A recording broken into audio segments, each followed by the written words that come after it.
Isa pa lang ang narinig kong yes. Anong ginawa ni Arman kanina? Hindi po, yung checking kung may energy pa ba. Ano nga ba yun, Arman? Check na check ba? Okay, sige. So before po tayo mag-workshop proper na ibalik ko sa inyo, we will just introduce ano po ba ang gagawing workshop or planning workshop natin. Okay? So this session po is the main output of this module. So today, lahat po ng pinag-usapan natin since day 1, nung day 1, anong ginawa natin?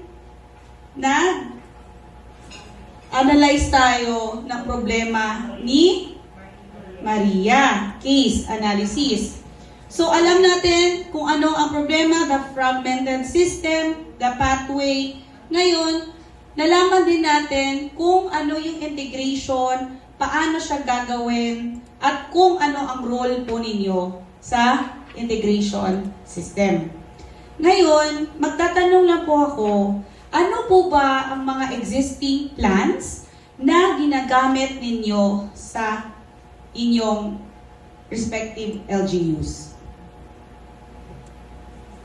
Ano po kaya yung mga yon? AIP?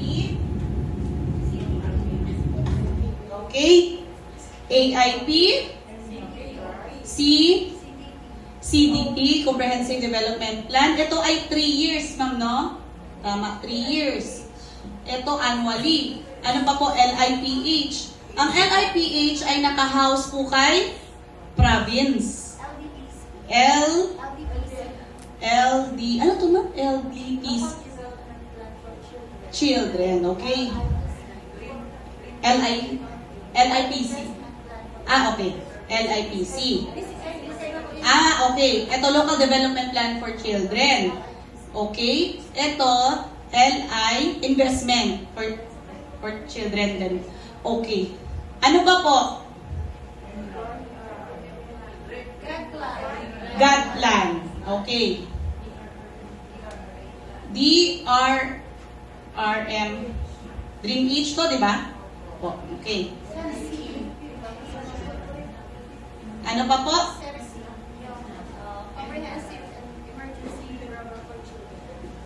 Sexy, okay.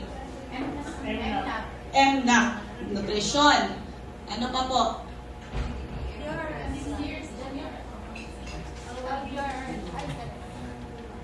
Dali lang. Ito ang isa pa, di ba? Ano pa? Ang pagkabihan na lang po sa DRRMH, NIP.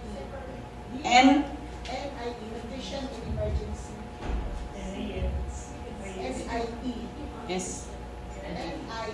NI. Nutrition in Emergency. NIP. Okay. NIP. DRRM in emergencies. Naka-10 na po ba tayo? Naka-10 na ba?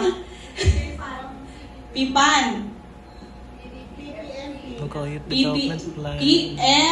PNMP. PNMP. Okay. Diba? 1, 2, 3, 4, 5, 6, 7, 8, 9, 10, 11, 12. Diba? Ang dami. Sige pa. Or, sige ma'am. Ano yung PDF?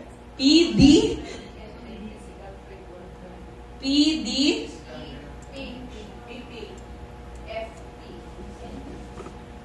Okay. Kaya pa? Sige, isa pa. Yes, ma'am. CLUP. Okay.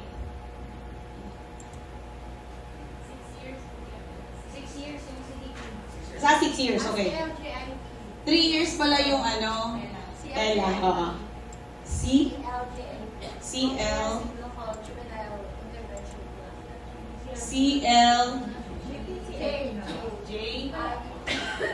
Ma'am, okay na po tayo? Mag-pause na? Okay na? Why I put it here po? Nakita nyo kung gaano kadami? And it's not just 3 years, 6 years. Mas marami ba ang annual? Tama. That's why we understand po how busy you are as technical heads, as the as the implementors in the LGU. Okay? No need for us to isa-isa. I know experts po kayo dito. Okay? So right now, our very essence of the goal is to have integrated. Makaya ba natin na sana, yung sabi nga ni Doc kanina, di ba? We can integrate it. Okay? So, thank you po. Actually, marami ako natutunan. Kasi as MNE po, marami nga akong nakikita na mga documents, especially when it comes to validation. Ito mga to, may mga overlapping. So, minsan, bakit nasa AIP meron din pala sa ano? Diba? Tama ba? Kaya, minsan pagkasama po ako ng nila Arman, nila Mikey, tumatagal kasi I want to ask questions because ako po, wala po ako experience sa local government. National kasi yung na-experience ko na MNE. So, gusto ko malaman po, I started in ZFF in 2019, diretso ako agad sa municipal level ng mga partners. And doon ko po na-realize kung gaano kadaming plano. Kasi po, ang binibigay na kay national, consolidated. Like the FHSIS po. Sa FHSIS, ang ina-analyze lang po namin noon is the regional level na. Pero, nangihingi talaga ako personally ng provincial as kung pwede pa municipal to validate it. So, I really appreciate. Thank you po. Marami akong natutunan. Gusto ko itong itong mga first time kong narinig, ma'am and sir. I-check ko po. Pero yung iba dito, nakita ko na, kasi isa po ako sa nag-validate sa CAMSUR, ng mga iba-ibang plans. And yun nga, ganun din, nagiging overlapping po siya. Okay? So, next is, ano ba ang problema? Di ba alam na natin ang problema ni Maria? Ngayon, tingnan na natin on how we can help Maria. So, the problem with fragmented planning. So, alam nyo na yun, nasabi nyo na. Actually, kahapon, nasa pathway, isa na po yung budget, di ba? Ang nangyari, siloed. Tama ba? The budget is siloed when it comes to fragmented planning. Each plan competes for resources instead of pooling toward a shared outcome. Tama po ba? Or may gusto pong mag-clarify? Okay? Wala pa? Sige, later po. If ever meron man kayong clarification, feel free po to raise your hand. Next is, medyo maliit po ba? Okay, wait lang. So when everyone, ito po, diffuse accountability. So when everyone is responsible, no one is accountable. Magkaiba ang responsible and accountable. Diba? So outcomes fall between mandates. Okay? Minsan pinag-i-interchange mo yung ako po yung responsable. Pero pag once ikaw responsable, iba din po yung accountability. Kasi it means accountable, kung negative nor positive ang mangyari dyan, ikaw pa rin yun. Because you're accountable. Responsible, ikaw lang yung gagawa. Ikaw lang i-implement. Regardless po ng outcome. Next po is, implementation gaps. So a woman needing SRH or GBV support plus GBV support encounters 3 systems that don't connect. Tama po ba? Kay Maria kahapon, sa tingin niyo, ilang system yung pinagdaanan niya? Sige ma'am. I-review natin si Maria. Sa tingin niyo kahapon, anong isang araw po, ilang systems yung pinagdaanan niya?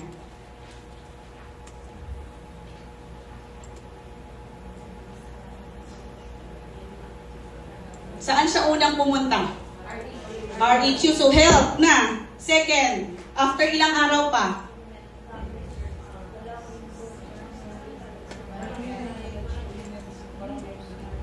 So under ano po yung Barangay Women's Desk? Under anong opisina na naman siya? Barangay level na naman. So another system, di ba? Nag-adolescent friendly, tapos nag-barangay. Next. Social welfare. So, sa municipal level. So, 3 na. Next, saka pa lang siya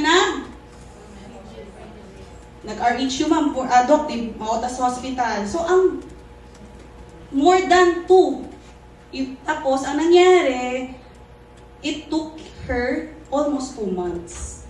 Kasi 60 days eh. Okay, so ang sabi, may implementation gaps. Next po is, the vulnerable are most harmed. So si Maria ba? Si MA ba? Ang talagang naaapektuhan because of our fragmented in terms of planning and also system. So those who with overlapping needs a system that sees them whole. Hindi po yung parte-parte parts lang. So that's the problem when we saw the fragmenting planning. So what now changes when we want to integrate? So example po ito in Human Development Plan, itong 5 program areas po that occasionally reference to each other. Diba? Napansin ko po kasi sa planning, ay po, si DSWD may ganyan, si health may ganyan. Usually, ganun po yung usapan pag nag-assess pag planning. In one program design, hopefully, yung kanyang lens, simultaneous, o isa-isa. Kumbaga, pag tinanong namin si health, sana alam niya din yung mangyayari pagdating papunta kay social welfare. Integration. Okay? So, why it matters? Because it improves resource mobilization, it integrates and aligns provincial and municipal plans and priorities. Vertical integration po yun. And also, hopefully, we will strengthen the referral networks. And facilitates intersectoral collaboration. In bridging leadership, ano yung ine-exercise nyo dito? Framework. Facilitate intersectoral collaboration. Co-creation. Kasi yun nga, from health or from health sector, pupunta kay DSWD, hopefully, you co-create. Hindi, wag niyong iwanan si Maria dun sa health lang. You co-create with social welfare on how to help Maria. So, architecture of plan. Ano ba ang gagawin natin? Or how do we integrate our plan? First, di ba po nag-SA naman po tayong lahat? Tama po ba? Okay. Kasi it's part of the planning process. So, where we are now, usually ano po ang ginagamit or ano pong ginagawa sa SA? Sa inyo. Identify the problem. Paano nyo ina-identify yung problem, sir? Anong ginagamit ninyo? Data reporting, di ba? That's why data is very, very important. Kasi, hopefully, data-driven ang ating mga plano. Identify priority gaps that needs to address. Unified vision and shared outcomes. Yesterday, anong activity ang ginawa nyo related dito? Nag-visioning. So, lahat po kayo may shared vision. May personal at may shared vision. So, saan na ba mapupunta ang Karamuran? Saan na ba pupunta ang Pandan? Saan na mapupunta ang Dirac at ang probinsya ng Catanduanes? So, identify outcomes na gusto ninyong mangyari o makita. Next is, alam ko po lahat kayo nag-undergo nito during the planning. Prioritize and the areas or nagsa-strategize. So what will we do? You identify interventions and approach.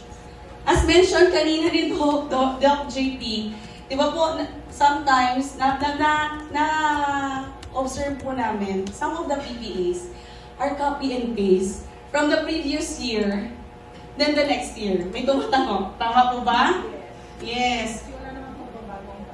Budget, yun, ma'am. So, na ano siya. However, ang nangyayari, ang tanong ba, ang ating bang problema ngayon Ay, no 2 years, problema din ba siya ngayon? Or sabihin natin 5 years ago? Pwede. Pero, ibig sabihin kasi po, bakit pa tayo nagpaplano? Ibig sabihin, hindi pa rin siya hindi pa rin siya na-address after 5 years. So, again, minsan, Doc, yes, yun.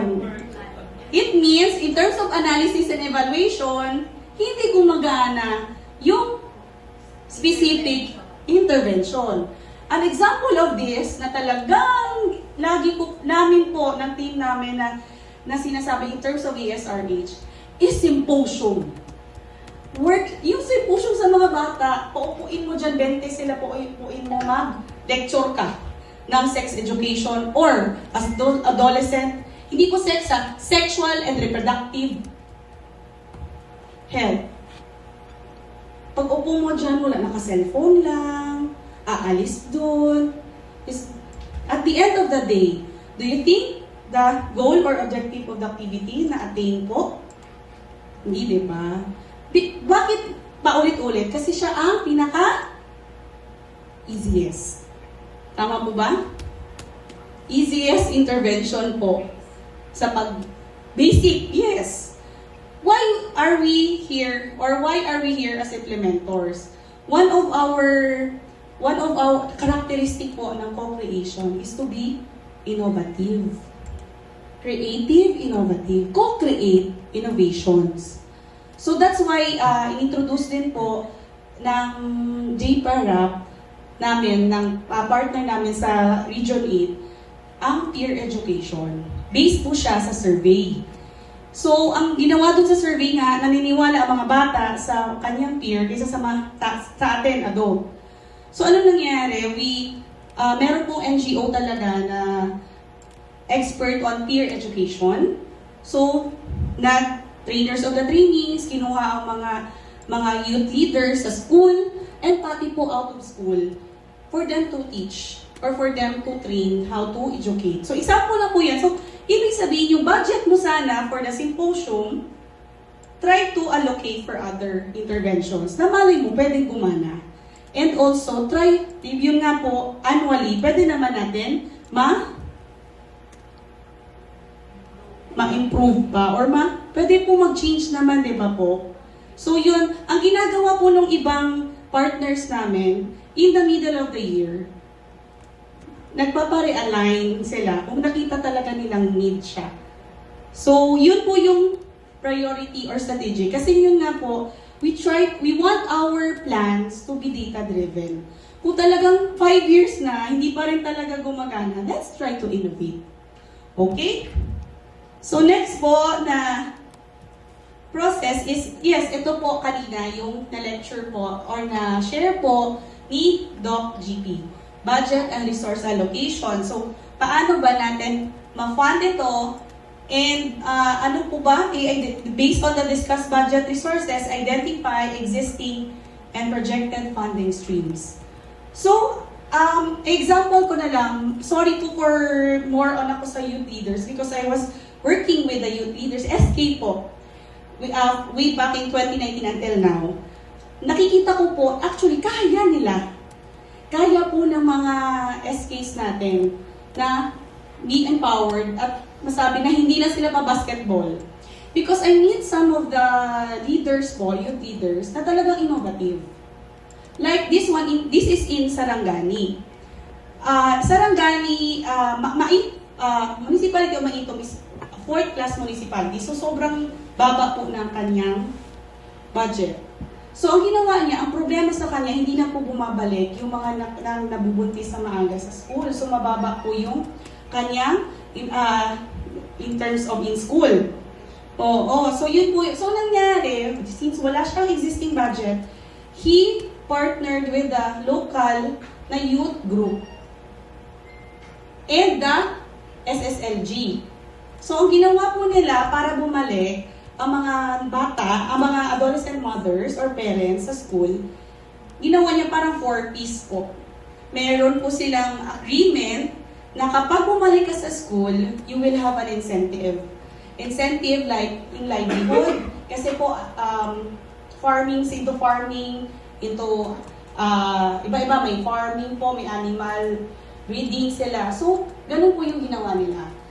So, ngayon, ang nangyari, yung mga, after a year, may tumaas na kumbaga,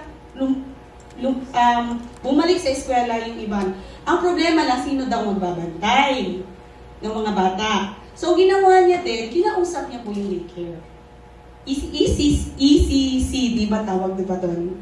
So, nakipag-partner po siya, yung SK na yon, talagang minaximize niya ang co-ownership. So, isa po actually isa po yun sa parang pinipresent po namin every time na kapag sabihin nila yung youth leaders, yung mga SKs na yan, talagang pageant daw, pa sports. But when you empower them and you want to teach them, talagang may naman po talaga sila. Merong pusong mag-lead. Okay? And mataas po ang ownership if you give them a chance. Okay? Next po is coordination and implementation. So, sino ba ang nag-run itong plano? Example, per office. Sino ba sila? Which offices implement and support? So, dito is the co-creation. And then, lastly, syempre, as mentioned kanina, na dapat data-driven po ang ating plano, talagang merong sa NGO po, million, di ba, MEL. So, monitoring, evaluation, and accountability. And may learning pa. For this one, until accountability po tayo. So, paano ba natin natatrack and nare-report? Is it monthly, quarterly, or annually? So, dito po sa mga plans naman natin, clear naman po, di ba, kung kailan kayo nagre-report. And also, it's very important na talagang indicators na yon, talagang na-analyze siya. Kasi doon natin malalaman if that PPE, certain program or plans, is really effective. Okay? So, yun po yung, just a review po, alam nyo na po ito lahat. So, next po is, drafting na po tayo. Si Arman po ay nag-send ng Google Sheets, ng template, from your GC. Okay, so yan po yung pinaka ating worksheet. So, ang unang gagawin is, syempre, naka-group naman na po kayo per LGU. You identify priority gaps on the roadmap. Balikan natin yung roadmap and its corresponding blocks. Di ba po, yung roadmap may 3 clusters. Then may 7 blocks, yung leadership and governance, budget, M&E, and so forth. Then, apply a systems thinking, which is ginawa niyo po yesterday through an iceberg model. Tama po ba? Then, ayan po, identify, di ba, events, pattern, structure, and mental models related to the gap. So, that's the, situational analysis. Then, unified vision. Come up with shared outcome. Nag-practice po kayo niyan yesterday for your core team para yung gusto ninyong ma-achieve. Then list down key strategies that can be done to address the identified gaps. So next po is priority actions na per sector. So after identifying po yung key outcomes and strategies, each sector must state how their office or organization will contribute to the strategy. Then, budget and resources, determine resources needed po, identify existing and projected funding streams. Then, meron po dyan column, assigned indicator owners. And identify po key strategies that need support from other stakeholders. So, sino po ba ang mga kailangan yung katulong para doon sa specific na intervention? So, it's either sino ba specific, the DepEd, PSWD, kailangan niyo po ba ng from the municipality, ano kailangan niyo po sa province, okay? So, reminder lang po, before we proceed to the actual workshop, is for us also to check and balance if yung mga na-lista ba natin ay gender, nasa gender lens po. So, ano ibig sabihin naman? Di ba po? Example, gender analysis. Aggregated ba? Sex aggregated, disaggregated ba? Usually, alam niyo po ito because this is part of your GAD report. Di ba? So, ilan ba ang male, ilan ang female? Identify differentiated needs and constraints. Then, becomes transformative only when analysis also examines power. So, katulad po yung sa transformative po nung day 1, sabi ko, usually, nagiging transformative siya kapag, example, may isa po kasi policy, di ba sabi na at least 40% ng isang sample health board ay women. Example lang po yun. Maraming pong klaseng gender transformative. Be sensitive on that lang po. And also, this is a reminder on International Disability Equity and Rights Strategy. Huwag po nating, alam po may nakalagay lagi dapat na PWD friendly. Okay? So, ready na po mag-plan? Right now po, ang una niyo pong i-plan is Cluster A only. Cluster A only. Develop a plan for Cluster A. Ang Cluster A po ay governance, ano pa? Integrated, may finance, budget and finance, and M&E. So, pwede po ninyong i-review ang inyong mga roadmap, and then, checking po if na-open na po yung template. Na-open na po. Ayan. Meron naman po instructions pa dahil sa template. So, meron po nakahiwalay po yung cluster A muna. Cluster A. Then, reporting po, we will have our report each cluster. So, ngayon, focus po muna sa cluster A. And then, I'll give you 30 minutes. Kung hindi pa po matapos, we can extend until 40 minutes po ng cluster. Yes, Doc. Itong human development plan po, gagamitin namin yung vision na ginawa namin. Pwede po, mag-i-ano nyo, Doc, i-try nyo po itahit. Then, remind ko lang din, Doc, yesterday, di ba meron kayong mga na-identify na events? So, pwede nyo rin siyang isama. Ano po ba yung napag-usapan natin? Ano po ba ang napag-agrihan ng team sa events na yon, sa patterns, sa structures? Okay, remind ko lang po, baka makalimutan natin yung output natin yesterday because yun po yung nakita ninyong kailangan din i-address. So again, focus po sa cluster A muna and check your roadmap. Check din po yung indicators para po makatulong. Okay?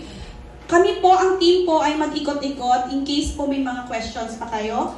So right now, we will time po 30 minutes muna for you to start your planning po. Okay? Maraming salamat po.